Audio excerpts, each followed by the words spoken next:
Bora falar aqui sobre dívida que não é a nossa, mas é a dos Estados Unidos. O governo dos Estados Unidos enfrenta um impasse e precisa aumentar o teto da dívida pública para evitar um calote. A secretária do Tesouro americano alertou que, se o problema não for resolvido logo, o mais rápido possível, pode gerar uma crise financeira global. E aí, já que ficamos com medo dessa palavra, crise financeira global, bora conversar com a Yasbek sobre isso, para poder compreender um cadinho mais. Yasbek, bem-vinda. Oi, Elisa, bom dia a você, bom dia a todos que acompanham o live.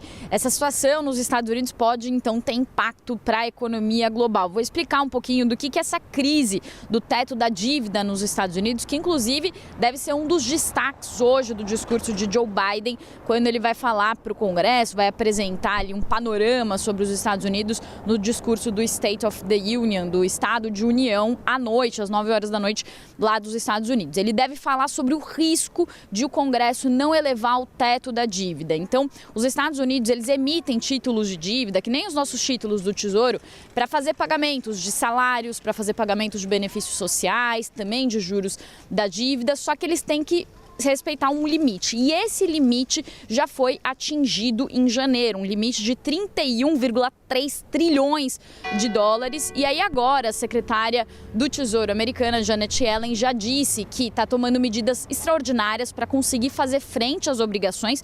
Só que se esse limite não for elevado pelo Congresso, a partir de junho os Estados Unidos vão deixar de cumprir com as suas obrigações financeiras, vão deixar de pagar gastos corriqueiros. Isso pode gerar uma crise de repercussão global. Então, economistas-chefes de bancos como o Bank of America, como o JP Morgan e a própria secretária do Tesouro, Janet Yellen, já disseram que, se isso acontecer, pode haver uma crise de credibilidade na maior economia do mundo. E se a maior economia do mundo não consegue pagar suas contas, isso acaba gerando também uma crise de credibilidade que afeta outras economias. Inclusive, os economistas já estão comparando o risco disso acontecer ao risco ou aos impactos que a gente teve com a crise financeira de 2008. E aí, Elisa, só para voltar para você, uma curiosidade, né? O New York Times fez uma reportagem mostrando quanto que os democratas e os republicanos elevaram suas dívidas nos últimos anos. E aí eles mostram que desde os anos 2000, eles têm essa discussão para elevar o teto da dívida.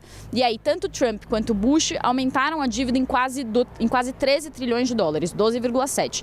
E Biden e Obama também, quase 13 trilhões de dólares. E aí eu percebo que tem uma semelhança com o que a gente vive no Brasil também, de elevação do teto de gastos. Essas discussões a gente vê que vem governo, vai governo, e os governos vão tentando elevar os gastos de acordo com os seus objetivos políticos. Então, essa discussão é importante lá nos Estados Unidos, que pode ter impactos para a economia global. Volto com você. Obrigada, Yasbek, conversando com a gente ao vivo da Europa, às 10 horas e 31 minutos aqui pelo horário de Brasília.